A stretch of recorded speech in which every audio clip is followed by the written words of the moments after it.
ओम नमः शिवाय। हर हर महादेव। जय श्री गणेश। आप सभी भक्तों पर भोलेनाथ और माँ पार्वती की कृपा सदा सर्वदा बनी रहे।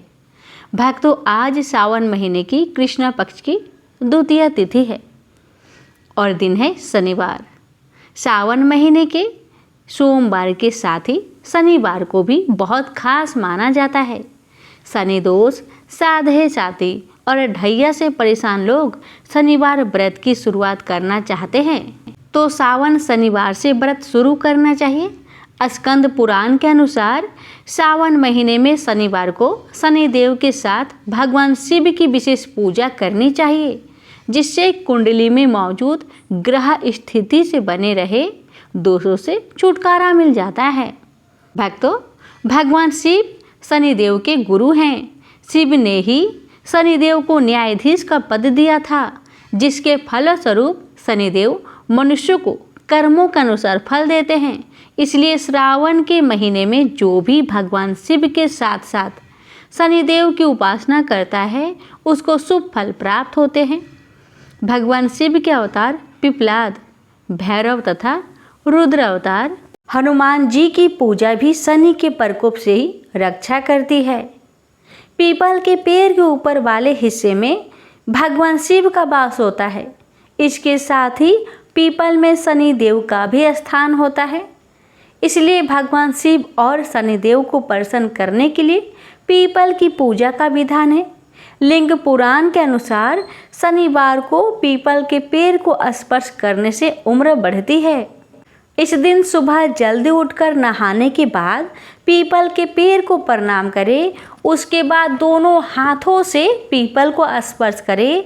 इसके साथ ही 108 बार ओम नमः शिवाय मंत्र का जाप करें। इससे अकाल मृत्यु नहीं होती।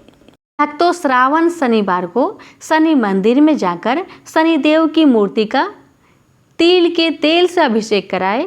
उसके बाद नीले फूल और शमी पत्र भी चढ़ाए। शनिदेव को तेल का दीपक और धूप बत्ती का दर्शन करवाए। इसके बाद उड़द की दाल और चावल की खिचड़ी का भोग लगाए। इस तरह पूजा करने के बाद काले कपड़े में उड़द की दाल, काले तिल, भोजन के तेल और कुछ पैसे रखकर किसी ब्राह्मण को दान करें।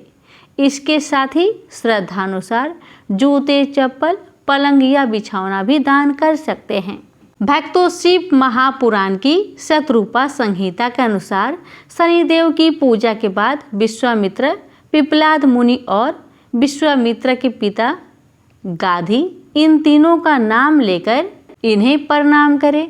ऐसा करने से शनि पीड़ा नहीं होती। तो आइए भक्तों, अब हम श्रवण करते हैं श्रावण मास श्री शिव महापुराण की दूसरे दिन की दिव्य कथा। प्रेम से बोलिए ओम नमः शिवाय। हर हर महादेव। गौरी पुत्र गणेश भगवान की जय। श्री शिव महापुराण की जय। अब सुनिए भक्तों, श्री शिव महापुराण की आगे की कथा। जय भोलेनाथ। जनक जी बोले, हे महाभाग सूत जी, आप धन्य हैं। आपकी बुद्धि भगवान शिव में लगी हुई है। आपने कृपा पूर्वक यह शिव भक्ति को बढ़ाने वाली अद्भुत कथा हमें सुनाई है। हे महामते, सदगति प्राप्त करने के बाद वहां जाकर चंचुला क्या किया और उसके पति का क्या हुआ, यह सब वृत्तांत विस्तार से हमें बतलाइए। सूत जी बोले, हे सौनक, एक दिन परम आनंद में निमग्न हुई चंचुला ने उमा देवी के पास जाकर प्रणाम किया और दोनों हाथ जोड़कर वह उनकी स्तुति करने लगी। चंचुला बोली, हे गिरिजा नंदिनी, हे स्कंद माता, मनुष्यों ने सदा आपकी सेवा की है। समस्त सुखों को देने वाली हे शंभु प्रिय, हे ब्रह्म स्वरूपिणी, आप विष्णु और ब्रह्मा आदि देवताओं द्वारा सेव्य है। आप ही सगुना और निर्गुणा भी है तथा आप ही सूक्ष्म सच्चिदानंद स्वरूपिणी आद्य प्रकृति है। आप ही संसार की सृष्टि, पालन और संहार करने वाली है। तीनों गुणों का आश्रय भी आप ही है।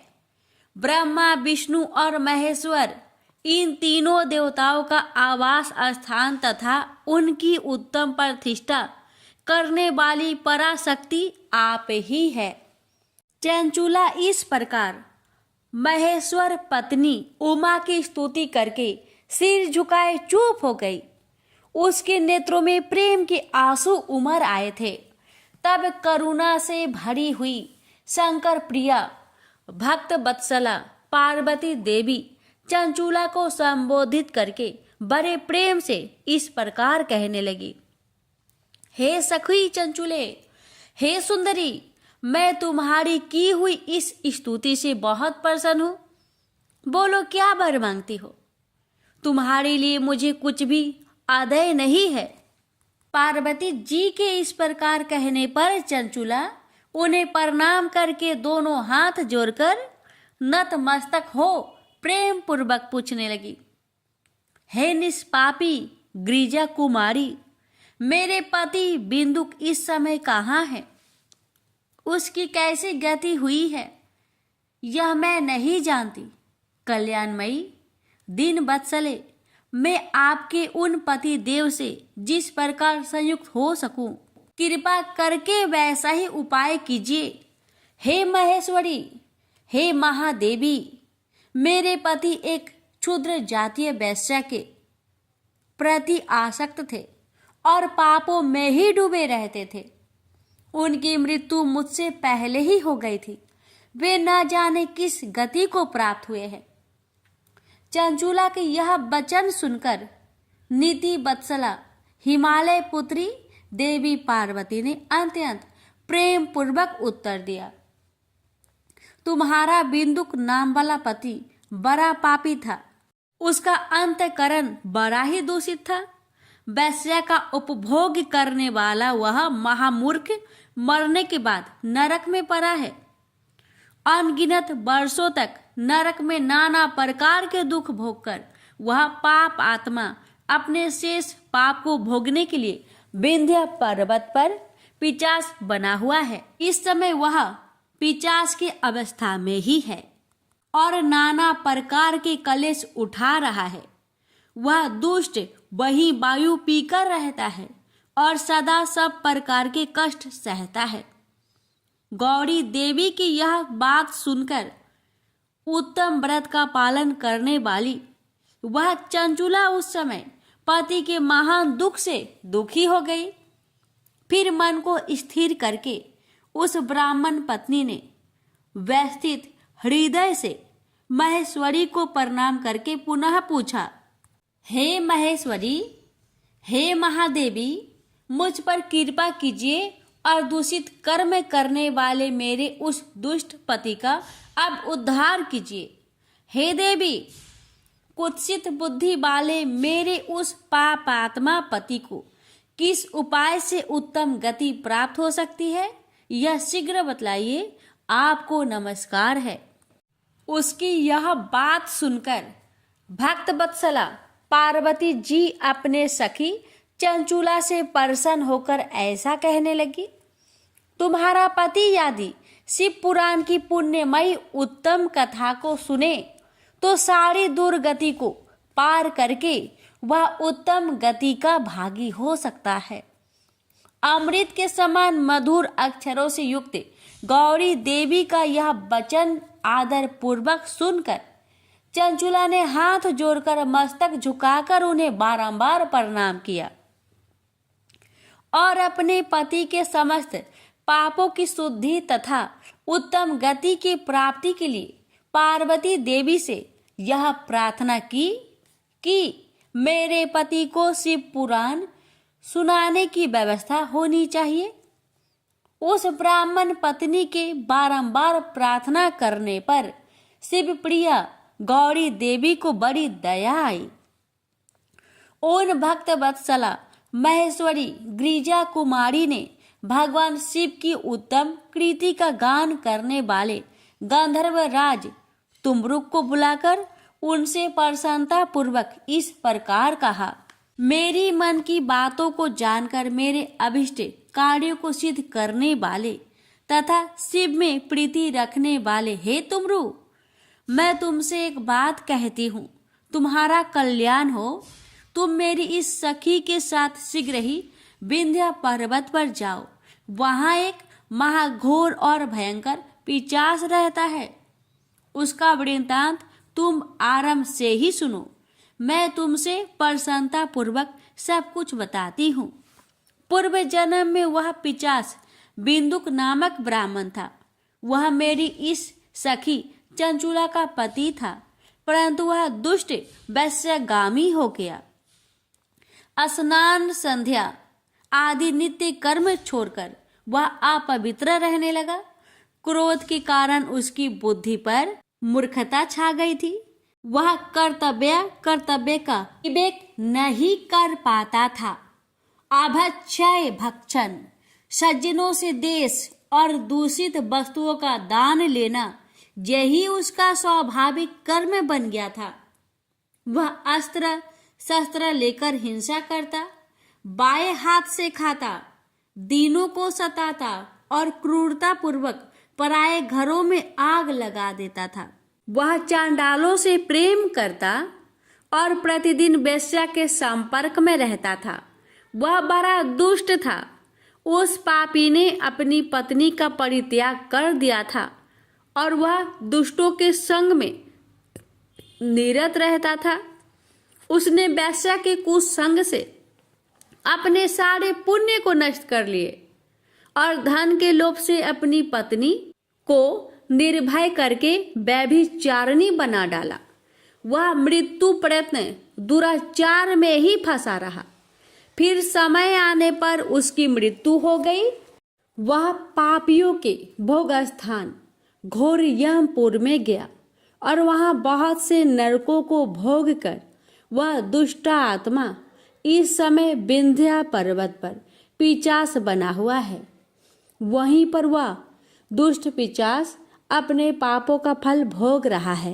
तुम उसके आगे यत्न पूर्वक शिव पुराण की उस दिव्य कथा का प्रवचन करो, जो परम पुण्यमयी तथा समस्त पापों का नाश करने वाली है। उत्तम शिव पुराण की कथा के श्रवण से उसका हृदय शीघ्र ही समस्त पापों से शुद्ध हो जाएगा और वह प्रेत योनि का परित्याग कर देगा। दुर्गति से मुक्त होने पर उस बिंदुक नामक पिशाच को मेरी आज्ञा से विमान पर बैठाकर तुम भगवान शिव के समीप ले आओ। महेश्वरी उमा के इस प्रकार आदेश देने पर गंधर्वराज तुमरू मन ही मन बड़े प्रसन्न हुए और उन्होंने अपने भाग्य की सराहना की। तत्पश्चात उस पिशाच की सती सावधी पत्नी चंचुला के साथ विमान पर बैठकर नारद के प्रिय मित्र तुमरू वेग पूर्वक विंध्याचल पर्वत पर गए, जहां वह पिशाच रहता था। वहां उन्होंने उस पिशाच को देखा। उसका शरीर विशाल था और उसकी ठोड़ी बहुत बड़ी थी। वह कभी हंसता, कभी रोता और कभी उछलता था।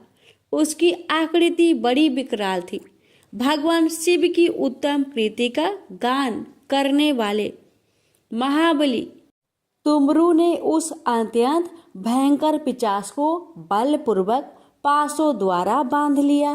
तदंतर तुमरू ने शिव पुराण की कथा बाँचने का निश्चय करके महाउत्सव युक्त स्थान और मंडप आदि की रचना की। इतने में ही संपूर्ण लोकों में बड़ी वेग से यह प्रचार हो गया कि देवी पार्वती की आज्ञा से एक पिशाच का उद्धार करने के लिए शिव पुराण की उत्तम कथा सुनाने के लिए तुमरू विंध्य पर्वत पर गया है। तब तो उस कथा को सुनने के लोभ से बहुत से देवता और ऋषि भी शीघ्र ही वहां जा पहुंचे। आदर पूर्वक शिव पुराण सुनने के लिए आए हुए लोगों का उस पर्वत पर बड़ा अद्भुत और कल्याणकारी समाज जुट गया। तत्पश्चात तुमरू ने उस पिशाच को पासों से बांधकर आसन पर बैठाया और हाथों में बीना लेकर गौड़ीपति की कथा का गान आरंभ किया। महात्म्य सहित पहली अर्थात प्रथम संहिता से लेकर 7वीं संहिता तक शिव पुराण की कथा का उन्होंने स्पष्ट वर्णन किया। 7 संहिता वाले शिव पुराण का आदर पूर्वक श्रवण करके वे सभी श्रोता पूर्णतः कृतार्थ हो गए। उस परम पुण्यमयी शिव पुराण को सुनकर उस पिशाच ने अपने सारे पापों को धोकर उस पैशाचिक शरीर को त्याग दिया। शीघ्र ही उसका रूप दिव्य हो गया, अंग कांति गौर वर्ण की हो गई, शरीर पर श्वेत वस्त्र तथा सब प्रकार के रोषोचित आभूषण उसके अंगों को उद्भासित करने लगा। वह त्रिनेत्रधारी चंद्रशेखर रूप हो गया। इस प्रकार दिव्य देहधारी होकर श्रीमान बिंदुक अपनी भार्या चंचुला के साथ स्वयं भी पार्वती पति भगवान शिव के दिव्य चरित्र का गुणगान करने लगा। उसकी स्त्री को इस प्रकार दिव्य रूप से सुशोभित देखकर वे सभी देवता और ऋषि बड़े विस्मित हुए। उनका चित्त परमानंद से परिपूर्ण हो गया। भगवान महेश्वर का वह अद्भुत चरित्र सुनकर वे सभी श्रोता परम कृतार्थ हो प्रेम पूर्वक श्री शिव का यशोगान करते हुए अपने अपने धाम को चले गए। दिव्य रूपधारी श्रीमान बिंदुक भी सुंदर विमान पर अपनी प्रियतमा के पास बैठकर सुखपूर्वक आकाश में स्थित हो परम शोभा पाने लगा। तदंतर महेश्वर के सुंदर एवं मनोहर गुणों का गान करता हुआ वह अपनी प्रियतमा तथा तुमरुक के साथ शीघ्र ही शिव धाम में जा पहुंचा। वहां भगवान महेश्वर तथा पार्वती देवी ने प्रसन्नता पूर्वक बिंदुक का बड़ा सत्कार किया और उसे अपना गण बना लिया। उसकी पत्नी चंचुला पार्वती जी की सखी हो गई। उस घनीभूत ज्योति स्वरूप परमानंदमयी सनातन धाम में अविचल निवास पाकर वे दोनों दाम्पति परम सुखी हो गए। यह उत्तम इतिहास मैंने आपको सुनाया, जो पापों को नाश करने वाला, उमा महेश्वर को आनंद देने वाला, अत्यंत पवित्र तथा उनमें भक्ति बढ़ाने वाला है।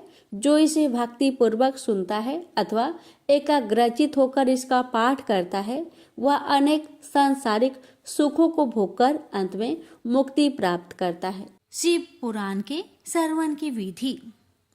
शौनक जी बोले, हे महाप्राग, हे व्यास शिष्य, हे सुत जी, आपको नमस्कार है। आप धन्य हैं और शिव भक्तों में श्रेष्ठ है। आपके महान गुण वर्णन करने योग्य है।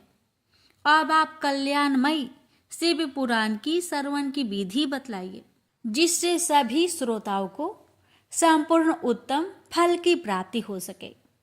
सूत जी बोले, हे शौनक, हे मुने, अब मैं आपको संपूर्ण फल की प्राप्ति के लिए शिव पुराण की श्रवण की विधि बता रहा हूं।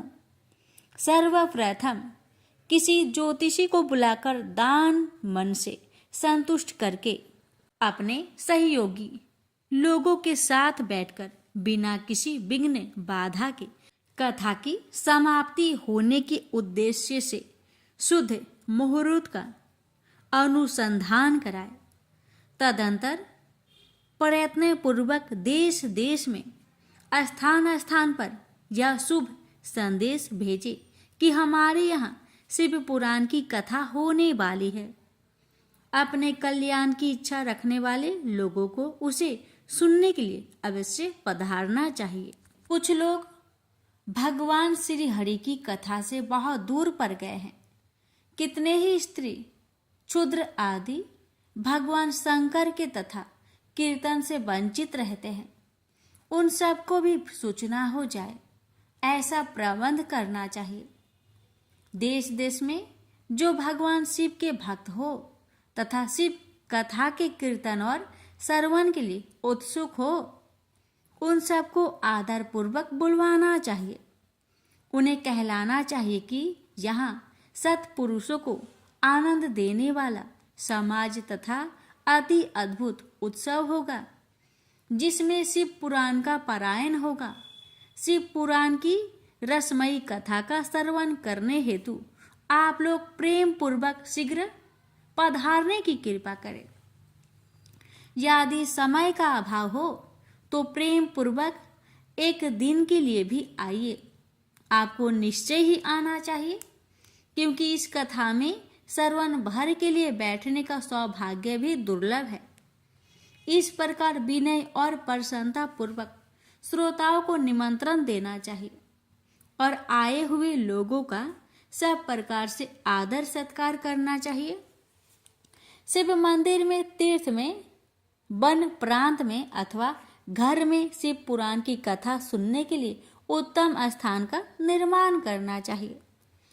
कथा भूमि को लिपकर शोधन करना चाहिए तथा धातु आदि से उस स्थान को सुशोभित करना चाहिए। महोत्सव के साथ साथ वहां अद्भुत तथा सुंदर व्यवस्था कर लेनी चाहिए। कथा के लिए अनुपयोगी घर के साज सामान को हटाकर घर के किसी एकांत कोने में सुरक्षित रख देना चाहिए। केले के खंभों से सुशोभित एक ऊंचा कथा मंडप तैयार कराएं।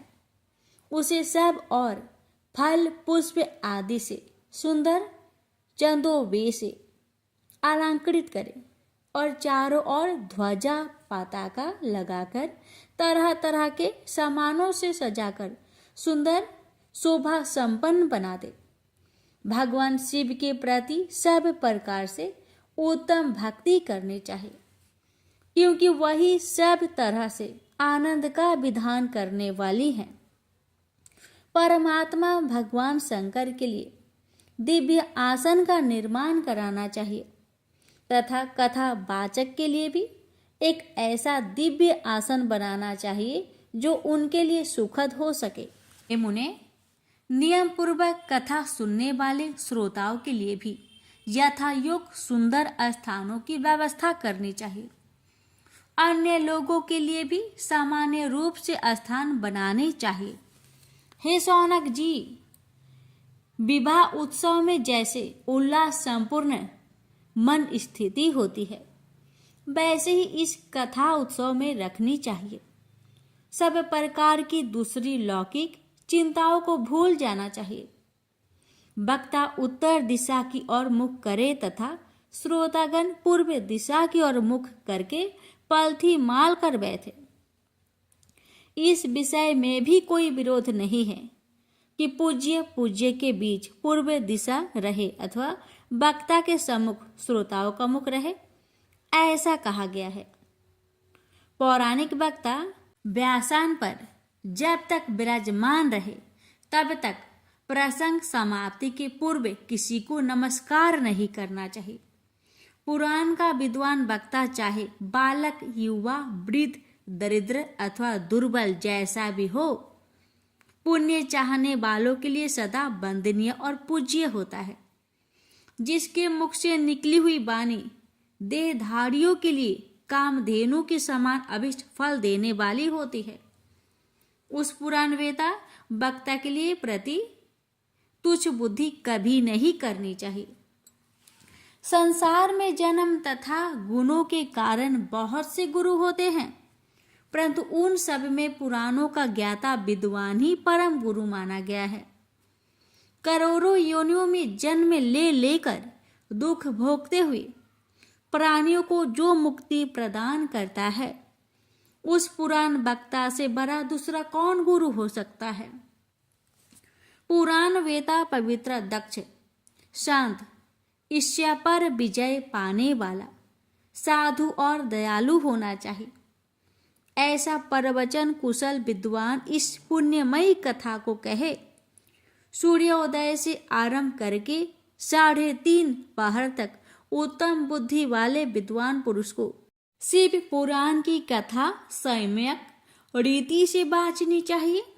जो धूर्त, दुराचारी तथा दूसरे से विवाद करने वाले और परपंची लोग हैं, उन कुटिल वृत्ति वाले लोगों के सामने यह कथा नहीं कहनी चाहिए। दुष्टों से भरे तथा डाकुओं से घिरे परदेश में और धूर्त व्यक्ति के घर में इस पवित्र कथा को कहना चाहिए। अध्ययन काल में 2 घड़ी तक कथा बंद रखनी चाहिए, जिससे कथा कीर्तन से अवकाश पाकर लोग शौच आदि से निवृत्त हो सके। कथा प्रारंभ के दिन से 1 दिन पहले व्रत ग्रहण करने के लिए वक्ता को क्षौर करा लेना चाहिए। जिन दिनों कथा हो रही हो उन दिनों प्रयत्न पूर्वक प्रातः काल का सारा नित्य कर्म संक्षेप से ही कर लेना चाहिए। वक्ता के पास उसकी सहायता के लिए एक दूसरा वैसा ही विद्वान स्थापित करना चाहिए, जो सब प्रकार के संशय को निवृत्त करने में समर्थ और लोगों को समझाने में कुशल हो। कथा में आने वाले विघ्नों की निवृत्ति के लिए गणेश जी का पूजन करें। कथा के स्वामी भगवान शिव की तथा विशेषतः शिव पुराण ग्रंथ की भक्ति भाव से पूजा करें। तत्पश्चात उत्तम बुद्धि वाला श्रोता विधि पूर्वक तन मन से शुद्ध एवं प्रसन्नचित हो आदर पूर्वक शिव पुराण की कथा सुने। जो वक्ता और श्रोता अनेक प्रकार के कर्मों में भटक रहे हो, काम आदि 6 विकारों से युक्त हो, स्त्री में आसक्ति रखते हो और पाखंड पूर्ण बातें कहते हो, वे पुण्य के भागी नहीं होते। जो लौकिक चिंता तथा धन गृह एवं पुत्र आदि की चिंता को छोड़कर कथा में मन लगाए रहता है, उस शुद्ध बुद्धि पुरुष को उत्तम फल की प्राप्ति होती है। श्रद्धा और भक्ति से युक्त दूसरे कामों में मन नहीं लगाने वाले, मौन धारण करने वाले, पवित्र एवं उद्देश्य शून्य श्रोता ही पुण्य के भागी होते हैं। जो नराधम भक्ति रहित होकर इस पुण्यमयी कथा को सुनते हैं, उन्हें श्रवण का कोई फल नहीं होता और वे जन्म जन्मांतर में कलेश भोगते ही रहते हैं। यथाशक्ति उपचारों से इस पुराणों की पूजा किए बिना जो मूर्खजन इस कथा को सुनते हैं, वे अपवित्र और दरिद्र होते हैं। कथा कहे जाते समय बीच बीच में ही लोग उठकर अन्यत्र चले जाते हैं। जन्मांतर में उनकी स्त्री आदि संपत्तियां नष्ट हो जाती है। जो पुरुष सिर पर पगड़ी आदि धारण करके इस कथा का श्रवण करते हैं, उनके पापी और कुलंकी पुत्र उत्पन्न होते हैं। उन्हें नरक में यमदूत उनकी ही विष्ठा खिलाते हैं। जो लोग ऊंचे आसन पर बैठकर इस कथा का श्रवण करते हैं, वे समस्त नरकों को भोगकर काक योनि में जन्म लेते हैं।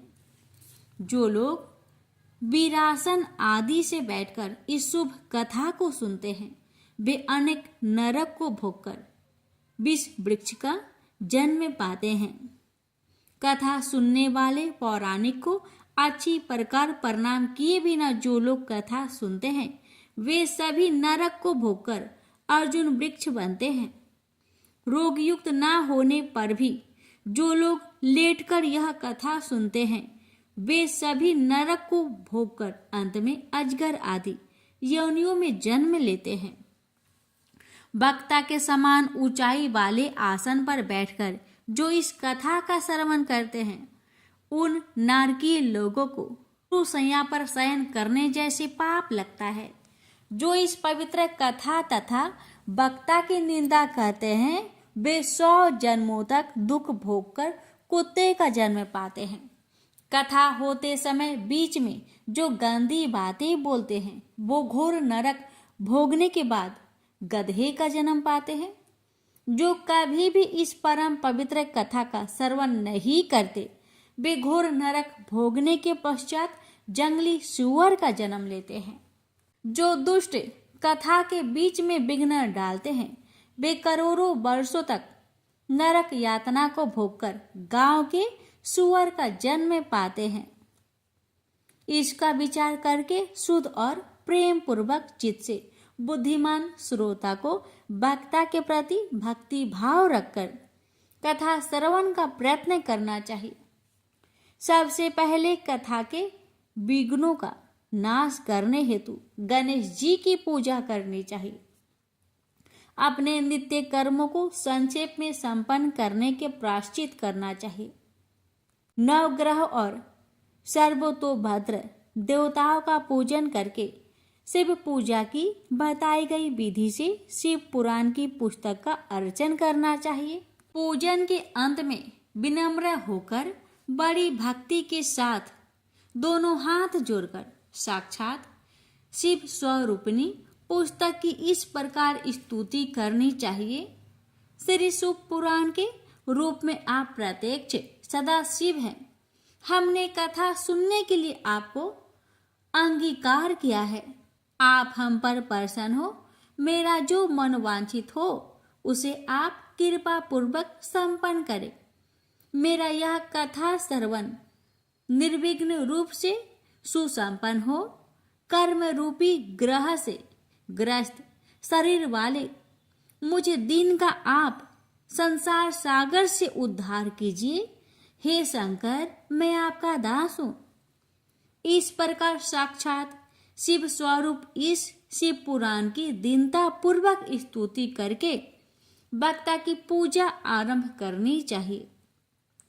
शिव पूजा की बताई गई विधि से पुष्प वस्त्र अलंकार धूप दीप आदि से वक्ता की पूजा करें। तदंतर शुद्ध चित्त से उनके सामने नियम ग्रहण करें और कथा समाप्ति प्रयत्न यथाशक्ति उसका प्रयत्न पूर्वक पालन करें। तत्पश्चात कथा वाचक व्यास की प्रार्थना करें। हे व्यास जी के समान ज्ञानी श्रेष्ठ शिव शास्त्र के मर्मज्ञ ब्राह्मण देवता, आप इस कथा के प्रकाश से मेरे अज्ञान का अंधकार को दूर करें। भक्ति पूर्वक 5 अथवा 1 ब्राह्मण का वरण करें और उनके द्वारा शिव पंचाक्षर मंत्र नमः शिवाय का जाप कराए। हे मुने, इस प्रकार मैंने भक्त श्रोताओं द्वारा भक्ति पूर्वक कथा श्रवण की उत्तम विधि आपको बता दी। अब आप और क्या सुनना चाहते हैं? सौनक जी बोले, हे शिव भक्तों में श्रेष्ठ महाबुद्धिमान सूत जी, आप धन्य हैं जो कि आपने यह अद्भुत एवं कल्याणकारिणी कथा हमें सुनाई है।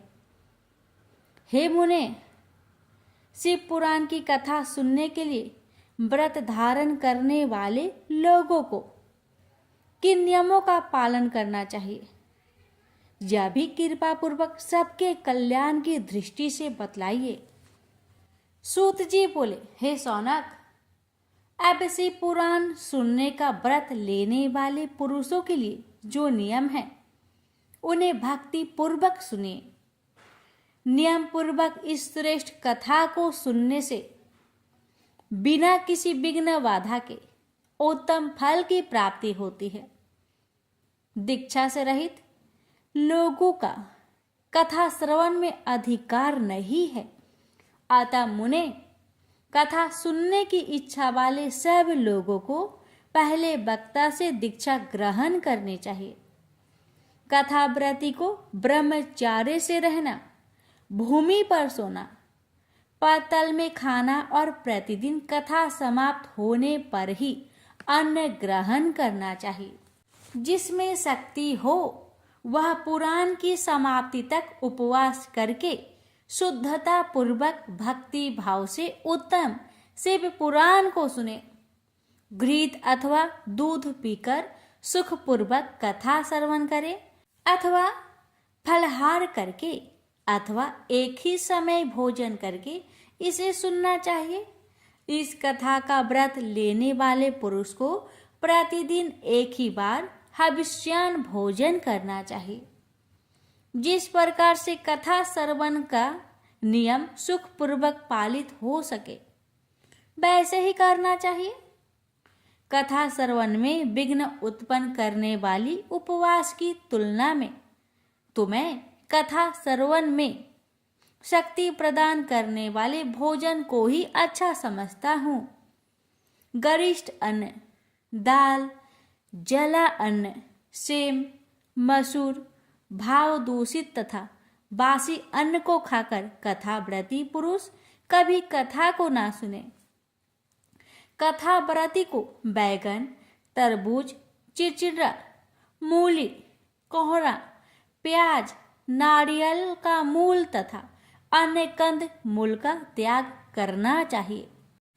जिसने कथा का व्रत ले रखा हो वह पुरुष प्याज, लहसुन, हिंग, गाजर, मादक वस्तु तथा आमिष कहीं जाने वाली वस्तुओं को त्याग दे।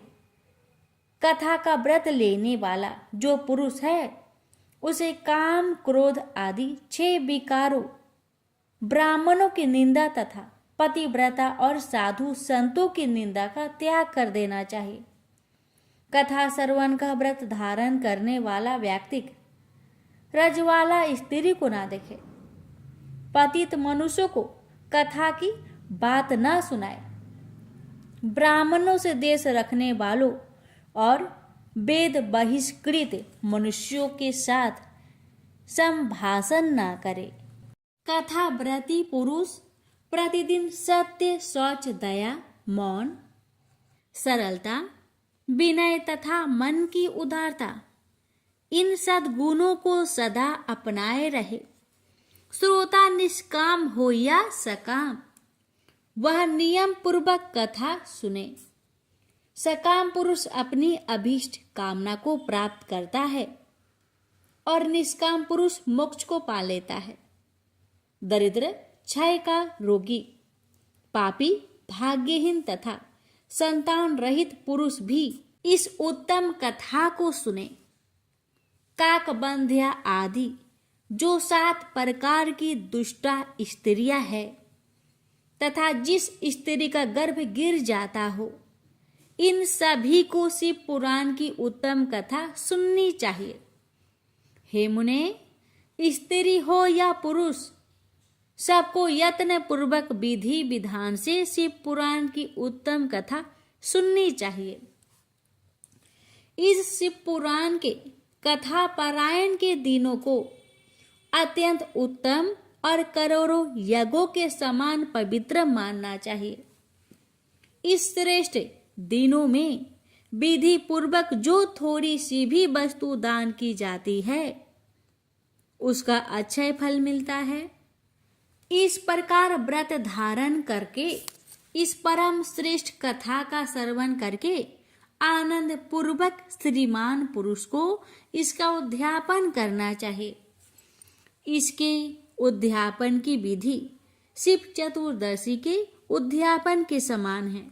अतः यह बताए गए फल की आकांक्षा वाले धनाढ्य लोगों को उसी प्रकार से उद्यापन करना चाहिए।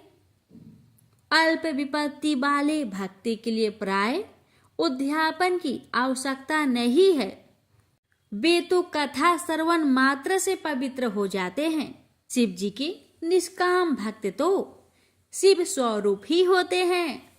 हे महर्षि, इस प्रकार शिव पुराण की कथा के पाठ एवं श्रवण संबंधी यज्ञ उत्सव की समाप्ति होने पर श्रोताओं को भक्ति एवं प्रयत्न पूर्वक भगवान शिव की पूजा की भांति पुराण पुस्तक की भी पूजा करनी चाहिए। तदंतर विधि पूर्वक वक्ता का भी पूजन करना चाहिए।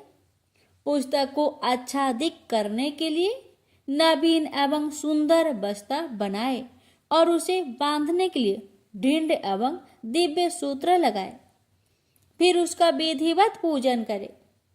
पुराण के लिए जो लोग नया वस्त्र और सूत्र है वे जन्म जन्मांतर में भोग और ज्ञान से संपन्न होते हैं।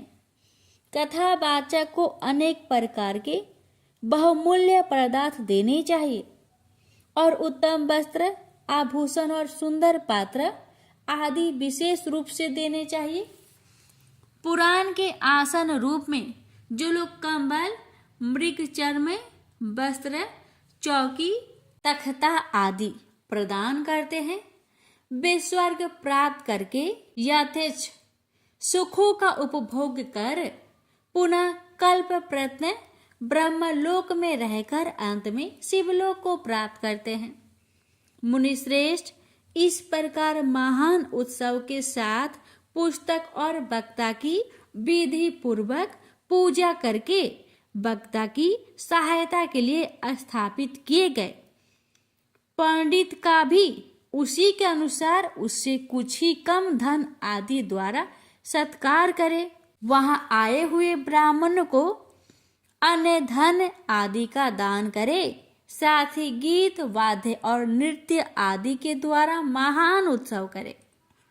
हे मुने, यदि श्रोता विरक्त हो तो उसके लिए कथा समाप्ति के दिन विशेष रूप से उस गीता का पाठ करने चाहिए जिसे श्री रामचंद्र के प्रति भगवान शिव ने कहा। यदि श्रोता गृहस्थ हो तो उसे बुद्धिमान को उस श्रवण कर्म की शांति के लिए शुद्ध हविष्य के द्वारा होम करना चाहिए। हे मुने, रुद्रक संहिता के प्रत्येक श्लोक द्वारा होम करे अथवा गायत्री मंत्र से होम करना चाहिए, क्योंकि वास्तव में यह पुराण गायत्रीमय ही है। अथवा शिव पंचाक्षर मूल मंत्र से हवन करना चाहिए। होम करने की शक्ति ना हो तो विद्वान पुरुष यथाशक्ति हवन्य हविष्यान ब्राह्मण को दान करे। न्यूनात्रिक रूप दोषों की शांति के लिए भक्ति पूर्वक शिव सहस्त्र नाम का पाठ अथवा श्रवण करे। इससे सब कुछ सफल होता है। इसमें संशय नहीं है, क्योंकि तीनों लोकों में उससे बढ़कर कोई वस्तु नहीं है। कथा श्रवण संबंधी व्रत की पूर्णता की सिद्धि के लिए 11 ब्राह्मणों को मधु मिश्रित खीर भोजन कराए और उन्हें दक्षिणा दे।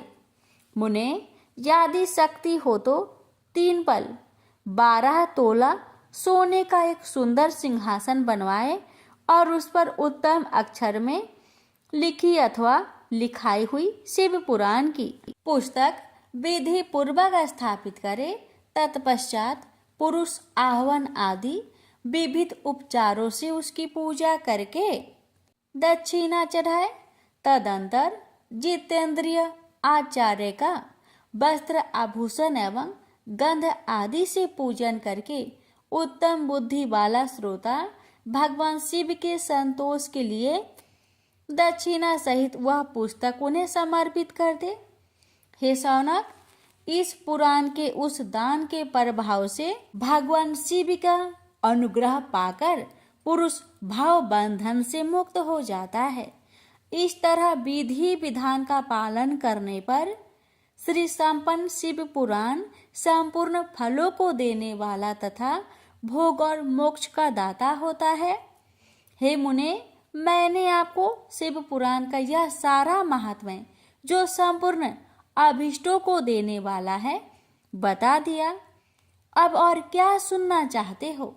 श्री संपन्न शिव महापुराण समस्त पुराणों का तिलक स्वरूप माना गया है। यह भगवान शिव को अत्यंत प्रिय, रमणीय तथा भाव रोग का निवारण करने वाला है। जो सदा भगवान विश्वनाथ का ध्यान करते हैं, जिनकी वाणी शिव के गुणों की स्तुति करती है और जिनके दोनों कान उनकी कथा सुनते हैं, इस जीव जगत में उन्हीं का जन्म लेना सफल है। वे निश्चय ही संसार सागर से पार हो जाते हैं। भिन्न भिन्न प्रकार के समस्त गुण जिनके सच्चिदानंदमय स्वरूप का कभी स्पर्श नहीं करते, जो अपनी महिमा से जगत के बाहर और भीतर वाणी एवं मनोवृत्ति रूप में प्रकाशित होते हैं, उन अनंत आनंद घन स्वरूप परम शिव की मैं शरण लेता हूँ। प्यारे भक्तों, श्री शिव महापुराण की आज की यह अध्याय यहीं पर समाप्त हो रही है। इसकी आगे की कथा कल के वीडियो में अवश्य सुने। भोलेनाथ कथा सुनने वाले सभी भक्तों की हर मनोकामना को पूर्ण करे, यही हमारी प्रार्थना है। ओम नमः शिवाय। हर हर महादेव।